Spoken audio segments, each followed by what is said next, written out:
Auzubillahiminash-shaytanir-rajim. Bismillahir-rahmanir-rahim. Dear students of 11th class Boys Higher Secondary School, Nagri Malpora, Assalamu alaikum wa rahmatullahi barakatuhu. Dear students, today our topic is diatoms. Dear students, regarding these diatoms, these are from the division Basilaриophyta. From the division Basilaриophyta, comes the diatoms, and our today's topic is diatoms. And first of all, we will discuss the general characteristics of these diatoms. Before these diatoms, we have discussed the dinoflagellates, and in our yesterday's topics, we have thrown light upon one more group of these organisms which are found in these protistine algae. So, regarding these diatoms, these are mainly unicellular, and the cells are surrounded by a cell wall called frustule. The first general character of these diatoms is that these are unicellular. That means they are made up of only one cell, and the cells of these diatoms are surrounded usually by a cell wall, which is here called the frustule, Frustule, frustule. So you should remember here that the cell wall of diatoms is called frustule. Number second general character is that most of the diatoms occur as phytoplanktons, both in fresh and marine waters.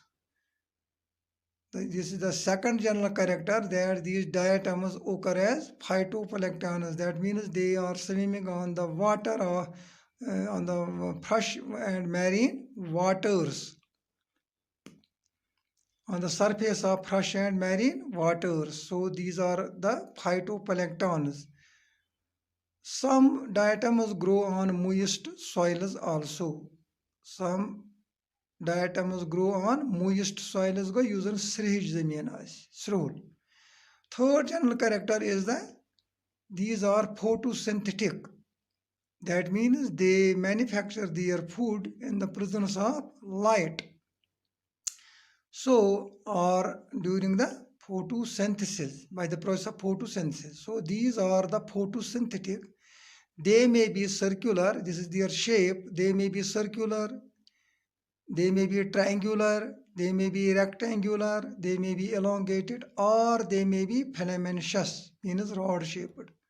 So this is the third general character of these diatoms. Number fourth general character is the cell is chiefly composed of cellulose. Cell is chiefly composed of cellulose and two overlapping halves or theca that fit together.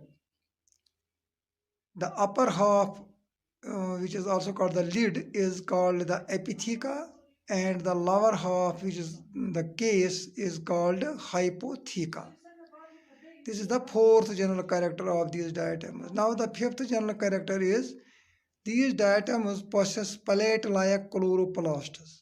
Plate-like chloroplasts are found in these diatoms, and the chloroplasts contain the chlorophyll A, chlorophyll C, carotene, and xanthophylls, etc. Here you should note that chlorophyll B is absent and flagella are, in majority of cases of diatoms, also absent. So the fifth general character is that the chloroplasts are plate-like, containing chlorophyll A, chlorophyll C, carotene, etc., while as the chlorophyll B is absent and flagella are mostly absent. The sixth general character of these diatoms is that the reserve food material in these diatoms is oil and a polysaccharide that is called the leucocene. These are the reserve food materials in the diatoms, oil and polysaccharide leucocene. Now regarding the this reproduction, asexual reproduction usually occurs in the diatoms by binary fission, whereas the sexual reproduction occurs by union of haploid gametes formed after meiosis. So this was the reproduction, that the asexual reproduction occurs by binary fission, whereas sexual reproduction occurs by the union of haploid gametes formed after meiosis. Now, regarding the economic importance of these diatoms are the main source of food to aquatic animals. This is the first economic importance of these diatoms, that these are main source of food in aquatic animals. Main source of food to aquatic animals. Number second, diatomite is used as a cleaning agent in toothpastes and metal polishes. Diatomite is used as a cleaning agent in toothpastes and metal polishes. Number third is diatomite is also used as insulating material in refrigerators and furnaces, etc. Diatomite is used as insulating material in refrigerators and furnaces. So these were the economic importances of these diatoms.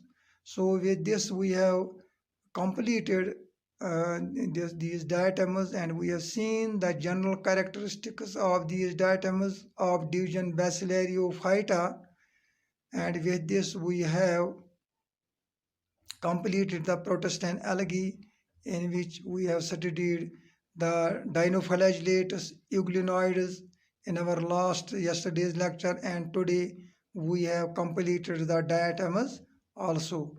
Now in the next lecture we will move towards the other questions like the kingdom, kingdom fungi, etc.